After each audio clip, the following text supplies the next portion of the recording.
this morning. Good morning, sir. It's so nice to see you. Thank you for talking with us.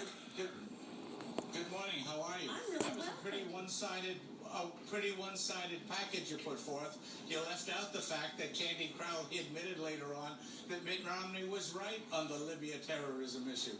So it would be nice to include that the next time Well, let's you include it present right that. now. You know what? You love to jump right into it, so let's go for that. Talking about Benghazi, let's play a chunk first of the original exchange. I know Dana just had that a moment ago in her piece, but we'll play it again, and where Candy jumps in and talks about active terror, and then we'll play what she said after that. Go ahead. Well, you played it already. Let's talk about it. No, let's do it again. After the attack, Governor, I stood in the Rose Garden, and I told the American people and the world that we were going to find out exactly what happened, that this was an act of terror, and I also said that we're going to hunt down those who committed this crime. But I want to make sure we get that for the record, because it took the president 14 days before he called the attack in Benghazi an act of terror. Get the transcript. He did, in fact, sir. So let me call it an act of terror. Can you say that a little louder, David? He did call it an act of terror.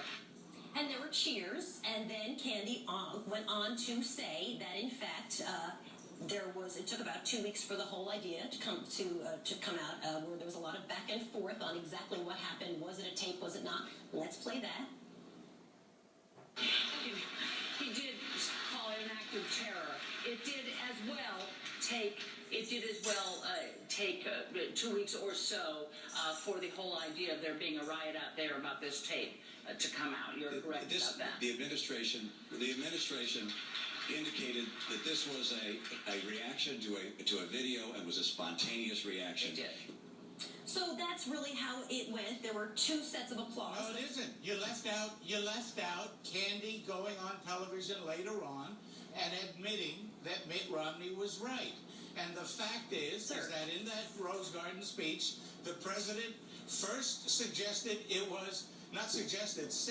it was the video.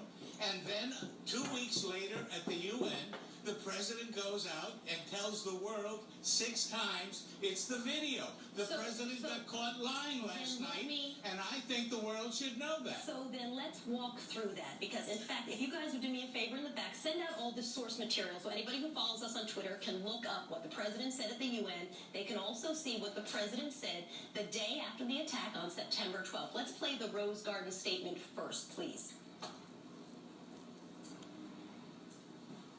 Last night, we learned the news of this attack in Benghazi. As Americans, let us never, ever forget that our freedom is only sustained because our people who are willing to fight for it, to stand up for it, and in some cases, lay down their lives for it.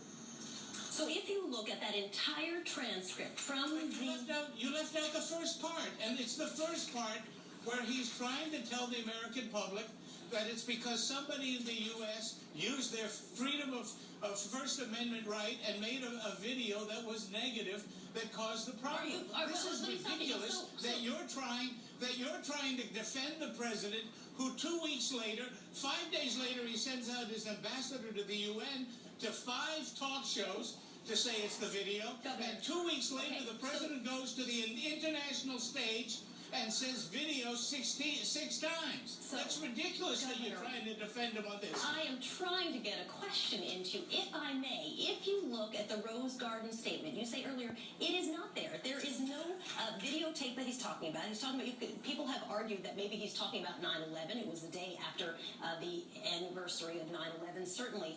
But if you look at the actual statement from the Rose Garden, in this particular one, he does say active terror. What Candy corrected him, the governor, on last night was that issue. Now, my question for you is, wasn't that a lost opportunity by picking on that particular thing, act of terror, which he did say? He ended up losing, I thought, the bigger point, which was there's been a lot of back and forth, a lot of contradiction. You heard from Ambassador Rice, one thing. You heard from Jay Carney something else. They took a couple of weeks before they were able to get their story together. But in that moment, you see Governor Romney looking very confused about this act of terror line. Wasn't that a big loss? That's my question.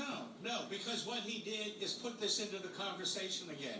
And now people understand that the president and his ambassador to the UN and Jay Carney and all the apologists for this White House and all the groupies on television that are trying to cover his butt have been lying about the president trying to deceive America, that tragedy was the result of a video rather than acknowledging right from the beginning that this was a well-planned, well-executed terrorist attack, which undermines the president's claim that we no longer have terrorism rampant in that area. The president, so you realize that what he said in the debate last night was the day after the attack, here was the statement from the Rose Garden, and said no acts of terror will ever shake the resolve. He got caught lying. He did not.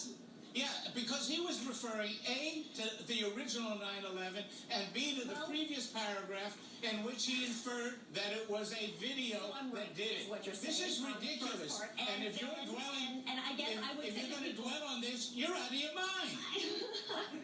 Hey, out of time. Governor, we're always happy to have you. Thank you for joining us this morning. It's always good to come on the Groupie channel. Thank you. Nice to have you, sir. I hope you have a